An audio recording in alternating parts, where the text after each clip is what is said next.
Hello guys, my name's Sylvia and this is my very own mother-in-law story. Ever since I started dating Matt, my now husband, I knew that I would end up writing here. Why? Well, his mother Betty has been a witch to me from the very beginning. God, this woman is absolutely horrible. I don't know how I managed to tolerate her for so long. She is a big pain in the ass and doesn't even want to change herself. It all started when we met. Betty is an extremely judgmental and ignorant person who thinks she is better than everyone. In reality, she has a low-paying job and relies on her son Matt for financial help. When I met Betty, she seemed to be very unimpressed with me. That was okay since she didn't even know me yet. But it slowly became clear that her opinion wouldn't change at all.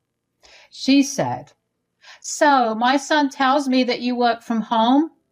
I don't know what kind of job allows work from home anymore. I bet it doesn't pay above minimum wage." No, Betty, it does pay pretty well. I managed to earn $80,000 a year. I think it's pretty good enough. I don't need to be at the office for this work. Wow, they pay that much to lie around the house and be lazy. I didn't know that. I guess people nowadays don't have proper work ethics to go to the office. Not everyone can be hard-working like me. Her words and her tone were dripping with judgment. I realized soon enough that she thinks I'm beneath her and her son. Surprisingly, she never said that I didn't deserve her son. She simply kept putting me down while showing me that she was a rich and cultured woman. It was strange and annoying, but it got even stranger. She said, "What about your parents, Sylvia? Do they live around here? I never heard your surname in these parts before. It's very strange since I know everyone here." "They're not from around here. They live in a different country altogether. I moved here for college when I was 18. I have been here since then." "Oh my God, so now you're telling me that you are an immigrant. I didn't know that, Sylvia. I hear that life is very difficult in third world countries. I hope your parents are getting by fine. Do you help out?" "No, I don't need to. They manage on their own. I do send gifts and stuff sometimes." "Of course you do, Sylvia. Not everyone around the world gets to enjoy high-quality goods. Let me know if they need anything. I can always help out. I know how exciting it is to get nice gifts. Maybe I can send them some of my own." Guys, I was entertaining her bullshit for a while, but it was starting to get to me. Betty, just out of the blue, assumed that I came from a poor family and my parents don't have much money. I guess my simple looks and old car threw her off. We met at a carnival instead of an upscale restaurant, which might also have influenced her opinion, but it was Matt's idea to meet her. He said that she loves carnivals. Even if I didn't look rich, the stuff Betty was saying was downright low. Matt was off to bring us food, so I was stuck dealing with Betty on my own. As soon as Matt was back, Betty kept inappropriate comments and opinions to herself. When we were returning home, I did talk to Matt about these problems. I knew that I had to tell him the first day so that he knew how long it had been going on. I said, "Matt, I don't think I can be close to your mom after this. She is extremely judgmental and I don't think I can look past her behavior." "I'm so sorry she said these things to you, Sylvia. I wish I was around to defend you. Mom has always been like this. There is nothing I can do about it. Can you at least be civil with her? That will do for me." "Yes, I can do that, Matt. I tend to have thick skin, but your mom can be intense. I will try my best, though, I promise." And I did try my best, trust me, guys. I put up with Betty's behavior for a long time. I did everything to make sure not to scream at Betty for being such a snob. It was freaking irritating to hear Betty talk highly of her while assuming that I am a dumb girl from a poor country. After a while, I seriously couldn't stand her anymore. So with a little push from my friends, I decided to distance myself from her. That apparently angered Betty because she thought that I was being a bad daughter-in-law. It was a complete mess and Matt didn't know what to do, so I took matters into my own hands and started to be careful around Betty. I never indulged her or protested when she patronized me. She happily blabbered about my underprivileged upbringing and seemingly bad condition while I remained silent. Things went well for a few years until me and Matt got engaged. We started to plan our wedding and Betty made a whole show about how important it is for me to hold a grand wedding for the sake of her reputation. I rolled my eyes at that. She didn't contribute a cent to the wedding, but complained about how cheap we were being with our choices. Instead of helping out, she actually pestered Matt to buy her a new car so that he couldn't spend as much on the wedding. Yes, she wanted Matt's money all to herself.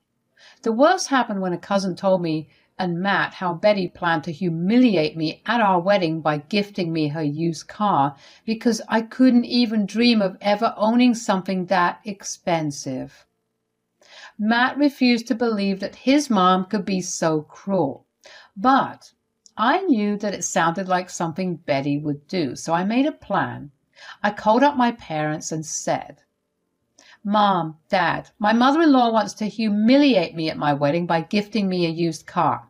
She is convinced that I am a good-for-nothing woman who can never buy good things in life, and she wants my guests to know that as well."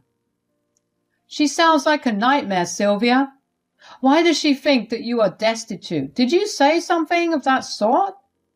"No, I simply told them that you guys live in a different country and I came here for studies. That made her think that we were poor and belonged to a third world country. This woman is nasty, Dad." "My God, she is something. I wonder how she ended up raising such a sweet man like Matt. I see no similarities between the two at all. What are you going to do about this situation, Sylvia? Do you want to confront your mother-in-law?" I did think about it. I wanted to confront Betty and just unload on her. She had no right to behave in such a horrible way all these years. Yes, I didn't give her full information about my background, but that was because it is none of her business. Matt knew it all, and that's enough. Betty didn't even care to ask. She simply assumed the worst and ran with it. Her false assumptions made her feel superior to me, and that was good enough for her. I wanted to confront her and shatter her big ego, but I didn't do that. I had better plans. If she decided to try and humiliate me at my wedding, we didn't deserve to be confronted in private. So I said, "Actually, no, Mom and Dad. I don't want to confront her in private. She does not think twice before trying to embarrass me in front of everyone. Why should I care about her feelings and confront her in private?" "Then what do you plan to do? We'll keep you in any way we can. You just need to tell us." "That's right. We will do our best. We don't want you to take unnecessary stress. Planning the wedding is stressful enough." "Thanks, Mom and Dad. This is why you are the best. Matt still has some hope that Betty won't pull her evil plan at our wedding, but I have my doubts. So I made a plan. If Betty really does humiliate me at the wedding, I will give you a signal to go ahead with the plan." I told my parents the plan, and they were happy with it. I didn't inform Matt because it actually didn't concern him as much. Plus, he was still deep in the fog to realize what a horrible person my mother-in-law was. So I didn't tell him about the plan. I knew that Betty would not control herself and fall into my trap. If she thinks she can get away with humiliating me, she has another thing coming. On the day of my wedding, everything went perfectly as planned. The day was going great, and we were all having a blast. Me and Matt were super happy and excited to hear everyone's speeches at the reception. It was then that Betty decided to make her appearance on the stage. She took the mic and went on and on about how she was happy for her son and how much she struggled to make this day happen. It was boring and had this odd me vibe. But just when I started to get bored, she declared her gift to me in front of everyone. She said, "So I have decided to give you, Sylvia, dear daughter-in-law, my old car as a wedding present. I feel so good to give you something you couldn't even dream of. To be honest, this car has been my baby for over 5 years. It's a damn good car and all, But now that my son has promised to buy me a new car, I thought you should have it and consider it your wedding present from me. I'm sure you will be thrilled to own such a nice car. I think I can say for sure that I gave you the best gift of everything that you have received from your family. It's just to show you how much I appreciate you. I hope this gift can be a reminder of how generous I am when it comes to family. Betty went on and on about how she must have changed my life by giving me a freaking used car. The way she spoke about me and my family was patronizing and downright appalling. I didn't know why she thought that I didn't come from a good household. My parents don't live in the same country as me, so Betty has never met them before the wedding. Because I don't tell people details about my family, Betty automatically assumed I belonged to a poor family from a third world country or something. I could see that the majority of the guests were getting uncomfortable with Betty's speech. As I said, she is an extremely uninformed and horrible woman. Even Matt looked really ashamed of his mother and gave me an apologetic look from time to time. I gave his hand a squeeze to tell him that I had things under control. Betty wouldn't get away with humiliating my parents. I winked at my parents, who also returned my smile to tell me that they knew what to do. It was going to be showtime. As soon as Betty was off the stage after her ridiculous speech, my parents took the stage after her. They said some great words about us that brought tears to our eyes. Next, they said something that wasn't supposed to be broadcast to everyone, but the situation warranted it. They said, "So, we have been wanting to visit this country to meet with our son-in-law and his family for a very long time. Unfortunately, due to our business, it was difficult to make any plans. We are glad this wedding gave us the opportunity to meet everyone. We really love being here and making sure that our daughter is in the right hands. This wedding will be on my mind for a very long time. After all, it's my only daughter's wedding." Now, since we're already discussing wedding gifts on stage, I guess we should reveal our little gift to you guys too. We are not sure what's the norm here, so I didn't know if it would be appropriate to declare our gift in front of everyone. Oh, it's not a problem at all. We would love to know what you're giving your daughter as a present. There is nothing to be shy about. We have gifts according to our own financial situation. I'm sure no one here would mind or judge a gift from loved ones. Betty thought she was being smart by casually hinting to everyone that my parents were ashamed to reveal their puny little gift in front of everyone. She was trying to be a patronizing little witch, and it was pissing me off. But Betty had no idea how embarrassed she was going to be after my parents revealed their gift. I already knew what they were giving me, but I told them not to talk about it at the wedding. I didn't want Betty to feel like my parents were overshadowing her gift, but after I learned and saw Betty's outrageous behavior, I told my parents to tell everyone what they were giving me, and they agreed. By my dear mother-in-law's insistence, of course. They said, "Thank you for the confirmation, Betty. I see that this is a loving and caring community. No one here really judges people at all. It's so nice to see that after such a long time." Yes, now since people here don't mind sharing details on their wedding gifts, we feel comfortable talking about it too. So me and my husband are really excited to disclose our wedding gift to this wonderful couple who got married today. For my sweet daughter and her amazing new husband, we are giving you guys a new mansion in this area.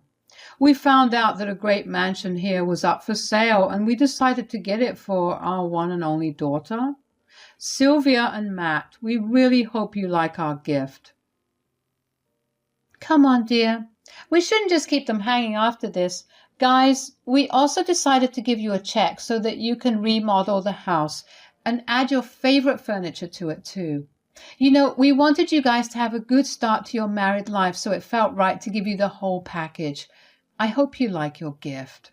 As soon as my parents said this, Matt and I expressed our sincere gratitude towards them.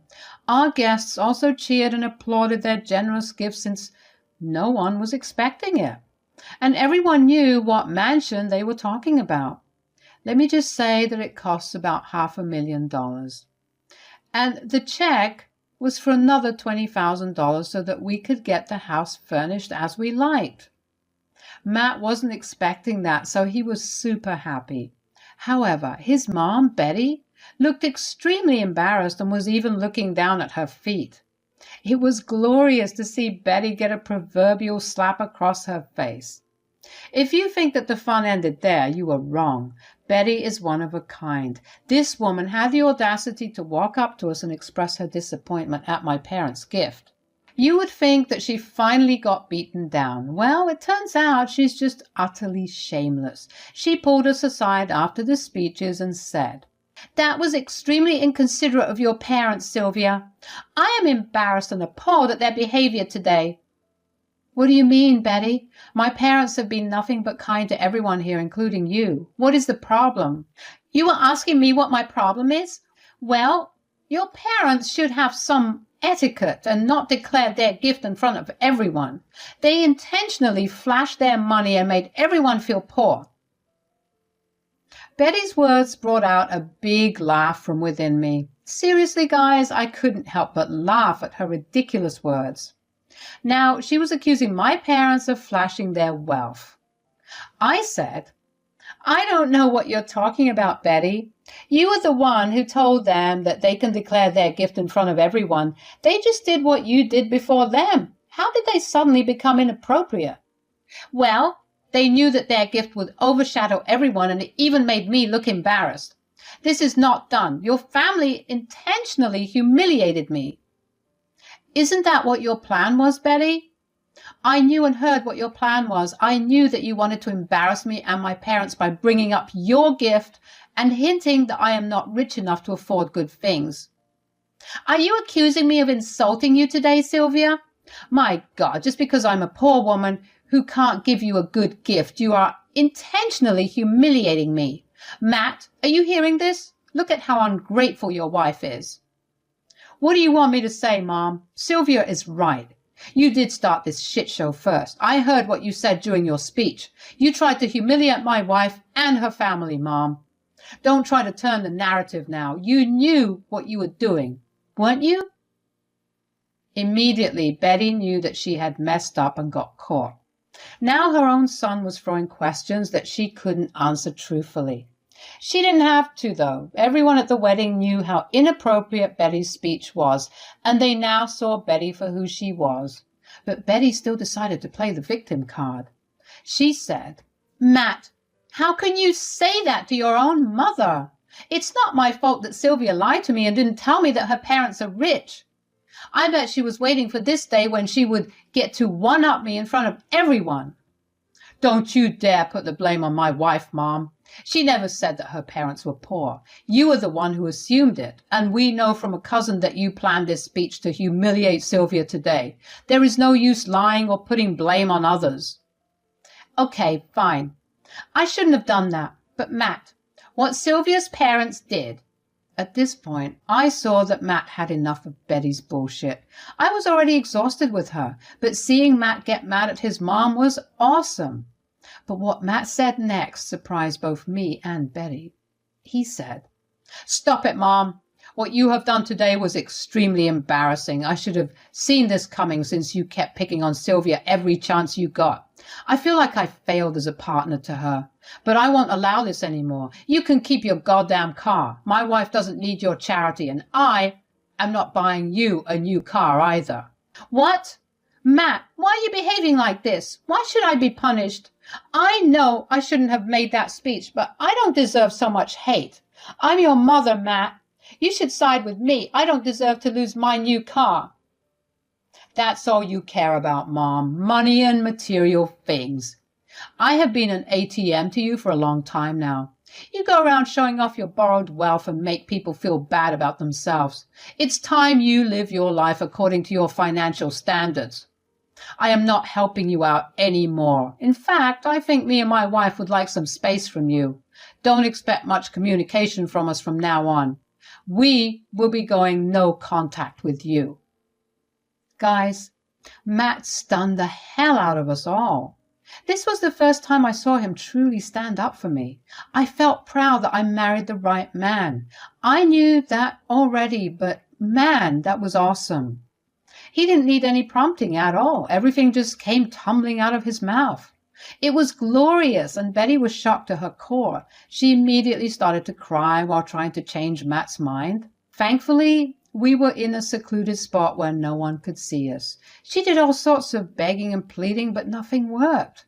Matt scolded Betty some more before dragging me away to the party. He said, "Sorry for this drama, Sylvia. I should have done this a long time ago.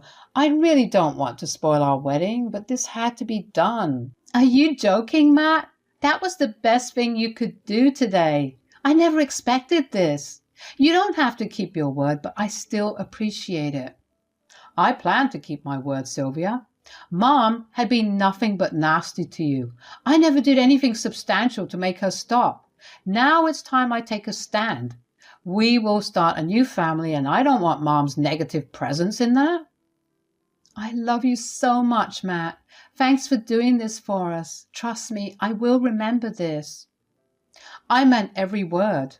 My wedding wasn't spoiled as Betty had planned. Instead, it became one of the best days of my life. I was able to show Betty her place and get her toxic presence removed from my life. I didn't see the day getting any better, but it did, Turns out people took the gift declaration a little too seriously. Our best friends finally revealed that they were funding our honeymoon. We already booked everything and they knew how much we were spending. They actually decided to give us that amount so that we could do something else with it. Betty's own mother ended up showing me the heirloom necklace that she was supposed to give me in private. Betty was getting more and more embarrassed as time passed. She kept crying in a corner, but no one went to ask her what was wrong. Her plan backfired horribly while I had a blast. Want to know what happened next? Well, true to his word, Matt went low contact with his mom. He ignored all her texts and only told her to contact us for emergencies. Betty didn't like it, of course. We also refused her car, which she couldn't give us anyway since Matt wasn't buying her a new one after all. He also stopped sending her money completely. We had an amazing honeymoon and moved into the new mansion just a month after our wedding.